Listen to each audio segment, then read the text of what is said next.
Every breath she took pulled me deeper into her world. Every time she breathed, it was like the air shifted, quieter, heavier, as if even the walls listened. I told myself I was only there to help her, a favor for a family friend, but the truth settled deeper than that. From the first moment, I couldn't stop noticing the small things about her, the way light gathered in her hair, how her voice lingered after she stopped speaking. She had that kind of calm that makes you want to sit still and forget the world exists. The kind that draws you in without trying. Her house was warm but quiet, the kind of quiet that made every sound mean something. The scrape of her coffee mug, the soft rustle of her sleeve when she reached across the table.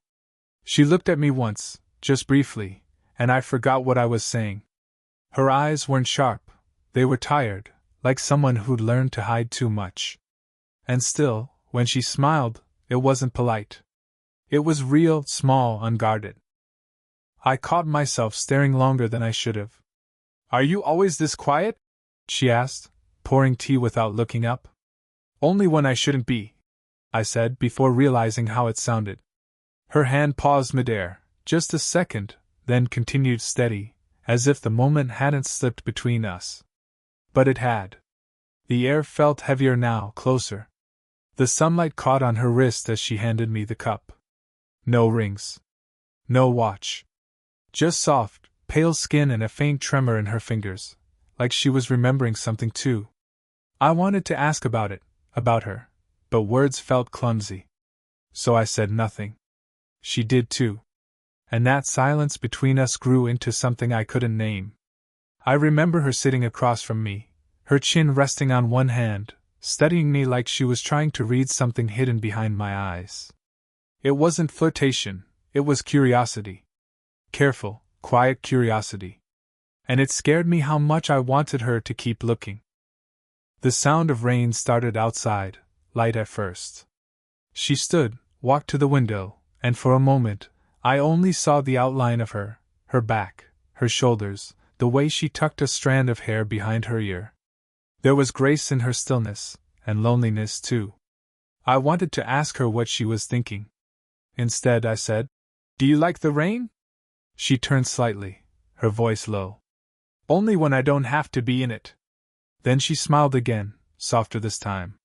And something inside me, something quiet and careful, began to lean forward. Her laugh came unexpectedly, almost shy. "You really don't talk much, do you?" "I talk," I said. "Just not when everything already feels loud." Her eyes lingered on me a second longer than before. The kind of look that doesn't say anything but leaves you changed anyway. And then, a knock at the door. Sharp. Sudden. She blinked, the spell breaking. Her hand dropped from her hair, and her expression tightened, almost imperceptibly. "Wait here," she murmured, moving toward the hallway. The warmth she left behind felt different now, not comfort, but something that pulled at me, something that told me this was only the beginning. The rain outside grew heavier, blurring the world beyond the glass. And as her footsteps faded down the hall, I realized something simple and impossible to ignore.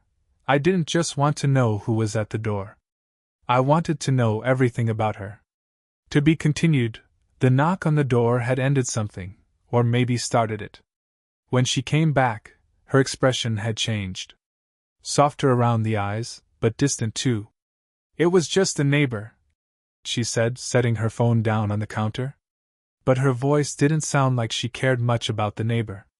I nodded, pretending to scroll through something on my phone, anything to keep from staring. But every time she moved, every time the light shifted across her skin, my focus betrayed me. She moved differently now, slower, deliberate, as if aware of the space between us and how small it had become. I'd learned a little about her over the weeks. Enough to know she'd been through something that left her wary of warmth. She'd mentioned an ex once, in passing, the kind of passing that hides more than it tells. "People change," she'd said, staring at her reflection in the dark window. "Or maybe they just stop pretending." I didn't ask what that meant. I was too young to understand her fully, and she knew it. That was part of what made all of this impossible. Her, 40, with quiet poise and a way of carrying herself like she'd lived through storms. Me, 24, pretending not to notice the way my pulse sped up when she leaned too close. The world wouldn't understand it, and maybe neither did I. But the quiet moments made it hard to care. She reached past me to grab a notebook from the table. Her arm brushed against mine, just barely, but enough for the air to catch in my throat. Her perfume was faint, something floral and clean. I told myself not to move, not to let it show. "You're distracted," she said, voice low. I almost laughed. "You make that sound like a bad thing." Her hand stilled on the notebook. She looked at me then, really looked. "Sometimes it is." Silence again. But not empty. It felt like a held breath, like both of us were waiting for something to break it. She sat down across from me, her knees nearly touching mine beneath the table. The room felt smaller now, filled with things either of us said. I caught her glancing at my hands once, then pretending she hadn't. I wondered if she noticed the same tremor in mine that I'd seen in hers the first day. When I finally spoke, my voice came out rougher than I meant. "You always keep people at a distance." She didn't answer right away. Then she smiled faintly. "Only the ones I want too close." Her words hung between us, unsteady and honest. I wanted to reach for her then, just to see if she'd pull away, or not. But she stood instead, moving to the counter, fingertips grazing my shoulder as she passed. It wasn't an accident. It couldn't be. That single touch said everything we wouldn't. And when she turned back to meet my eyes, the silence that followed didn't feel like restraint anymore. It felt like an invitation neither of us was ready to accept, but both of us already had. The rain started before either of us noticed. It tapped against the window, soft and steady, filling the silence that had been growing thicker between us all evening. She was reading something, pretending to, really. The book hadn't turned a page in 10 minutes. I was pretending to work, eyes on my screen, heart somewhere else entirely. When thunder rolled outside, she flinched slightly, a quick breath leaving her lips. "I've always hated storms," she murmured, barely loud enough to hear. Without thinking, I said, "You don't seem like someone who's afraid of anything." She looked up then. The kind of look that makes time stutter. "You'd be surprised," she whispered. I didn't move closer, not yet. But she did. Just a little. Enough for the warmth between us to shift, for the faint scent of her perfume to blur the edges of the room. A phone buzzed on the table, breaking the moment. Her hand shot out to silence it, too fast, too defensive. A man's name flashed across the screen before she turned it face down. "Old friend?" I asked quietly. "Something like that." The space between us felt heavier now. She stood, pacing once, then leaned against the counter, arms folded, like she needed something to hold herself back. "You shouldn't be here so much," she said suddenly. "People will start to talk. Do you care what they say?" Her jaw tightened. "You should."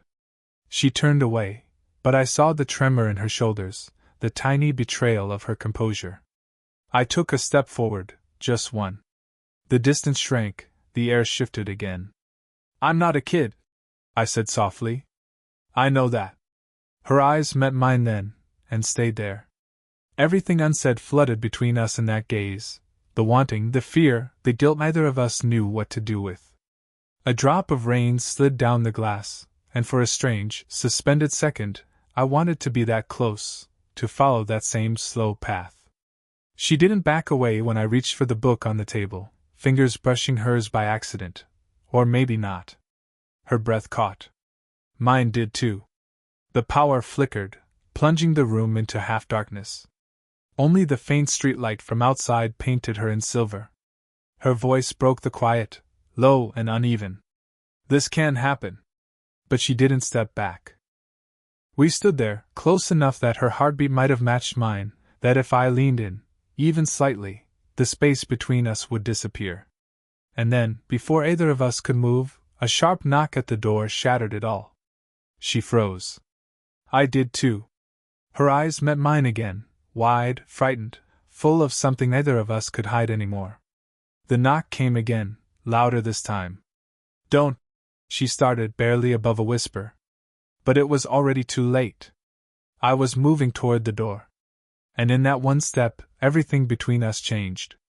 The air between us had changed since that night, heavier, sharper, impossible to ignore. She'd been avoiding me, but tonight she opened the door without hesitation. No words at first. Just silence. And the faint scent of rain still clinging to her hair. I could tell something was off. Her eyes, usually calm, careful, were restless now. When I asked what was wrong, she only said, "You shouldn't have come." But her voice broke halfway through, betraying her. "I had to," I said quietly. "You left things unfinished." She laughed, short, breathless, almost bitter. "You think everything needs an ending? Only the things that matter." That silenced her.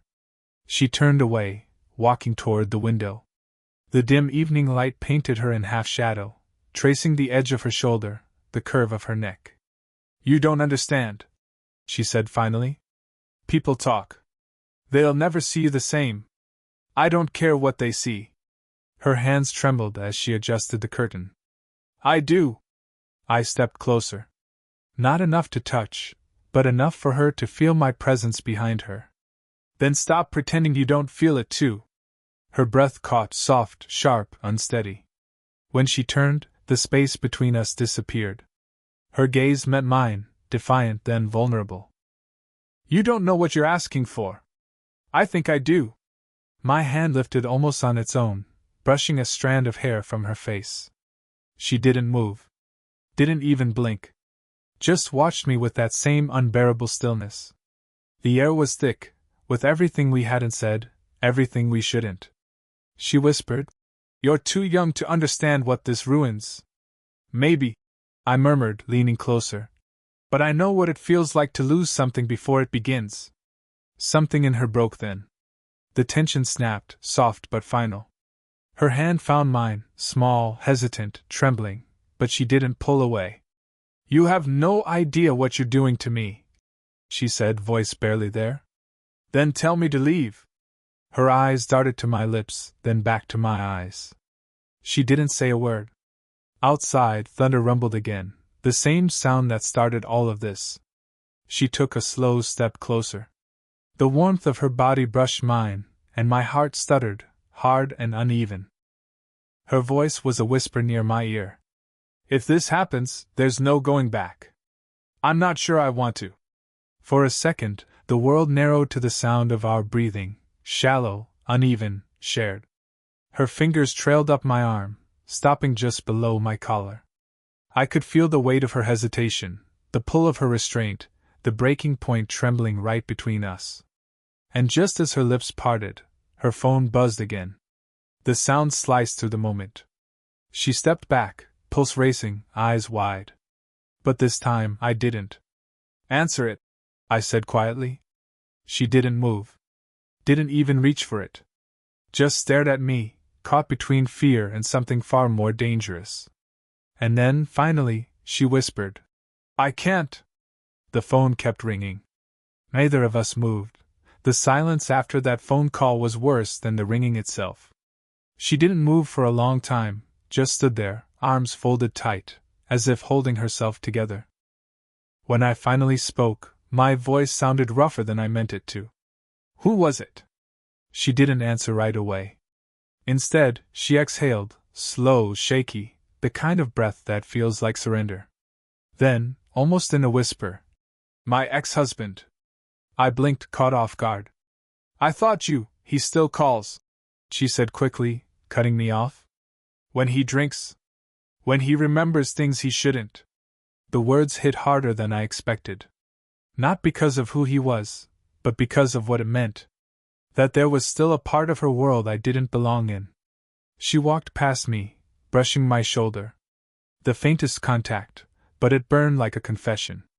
"I wasn't supposed to tell you," she murmured. "I didn't want you to think I was still tangled in old things." "Are you?" I asked quietly. Her eyes flicked toward me, sharp, conflicted. "No. But maybe I'm not free either." Something in my chest twisted. "Then what am I to you?" She looked at me for a long, painful moment, like she was searching for the right lie and couldn't find it. When she finally spoke, it wasn't a lie at all. You remind me of the person I used to be brave enough to love. That hurt, in a way that also made sense. Before I could respond, she stepped closer. The scent of her perfume, faint and familiar, wrapped around me. You shouldn't have come back tonight, she said. Maybe not, I replied. But I had to know if you wanted me to. Her hand trembled as she reached up, stopping inches from my face, not touching, not retreating. You don't understand what this could cost me. Then tell me it's not worth it, I whispered. She didn't. Instead, she turned away again, only this time, she didn't hide. She leaned against the counter, eyes glassy in the dim light. You think I'm strong, she said, voice soft, broken at the edges. But I've been lying to myself for years, pretending I could control how I feel. The words landed like a storm, quiet but absolute. I stepped closer, until there was barely an inch between us. So stop pretending. Her breath hitched. Her fingers curled against the counter. I can't, she said, but her voice betrayed her, trembling, uneven. Because if I stop, I won't be able to let you go. Something inside both of us cracked open then, a truth we'd both tried too long to bury. She turned, eyes bright with tears she refused to let fall. You make me feel alive again, and that terrifies me. I didn't touch her, not yet. But the way her chest rose and fell, the closeness of her voice, the tremor in her hand as it brushed against mine, it said everything words couldn't. And when she finally whispered, You have to leave before I do something I can't undo, I just said, Then maybe it's already too late. She froze, eyes wide, pulse visible in her throat, and for the first time, she didn't deny it. Whatever this was, it had already crossed the line. The rain started without warning, soft at first, then hard enough to drown the silence between us. The windows blurred with it, trapping us inside the moment neither of us had the strength to escape. She stood near the kitchen counter, fingers gripping its edge like an anchor. I was only a few feet away, and yet it felt like the smallest step could change everything. Why did you come back? She asked, her voice trembling just enough to betray the calm she tried to hold. I thought you wanted me to, I said. She shook her head, eyes glistening. That's not an answer. I took a step closer. The faint scent of rain mixed with her perfume, jasmine, faint but impossible to ignore. Then maybe I don't have one, I murmured. Maybe I just couldn't stay away. She laughed once, bitter, breathless. You shouldn't say things like that. Why? Because I'll believe them. Her voice cracked on the last word, and for a second, neither of us moved. The only sound was the rain, heavy and relentless, echoing the pulse in my chest. When I reached out, she didn't step back. My fingers brushed her arm, barely a touch, yet it felt like the world had stopped holding its breath. Her skin was cold from the air, but warm beneath. This isn't right, she whispered. Then tell me to stop. She didn't. Instead, she looked up, and that look was everything we hadn't said in weeks: fear, longing, surrender. Do you even know what you're asking for? She asked softly. Yes, I said, my voice low. And so do you. Her lips parted, but no sound came out. I could see the war in her, the part of her that wanted to be good, and the part that just wanted to feel alive again. She moved first, or maybe we both did. The distance between us vanished. My hand found the back of her neck, hers pressed flat against my chest. Every breath, every heartbeat, every unspoken word tangled in the inches of air between us. I'm terrified, she whispered. So am I. Her forehead rested against mine, her breath uneven. If we do this, she said, there's no going back. Then let's not go back. The silence that followed wasn't peaceful. It was charged, the kind that hums through your veins when you know you're standing on the edge of something irreversible. And yet, she hesitated. Her hand trembled where it touched me, her eyes darting between my lips and the floor. I've spent my whole life holding back, she said. But you... She stopped, shaking her head as tears mixed with the rain on her cheeks.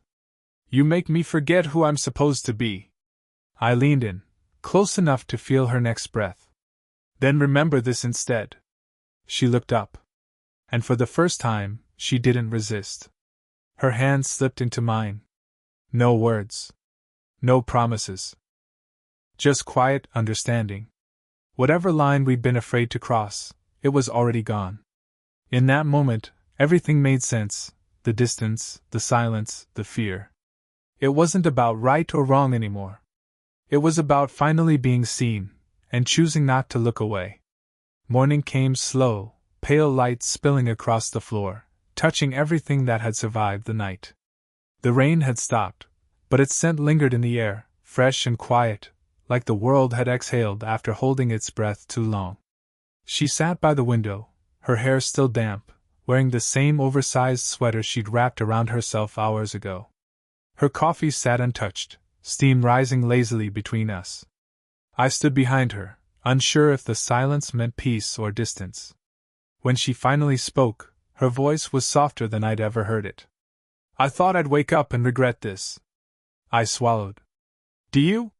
She turned then, not quickly, not nervously, just turned. Her eyes met mine, tired but steady. No.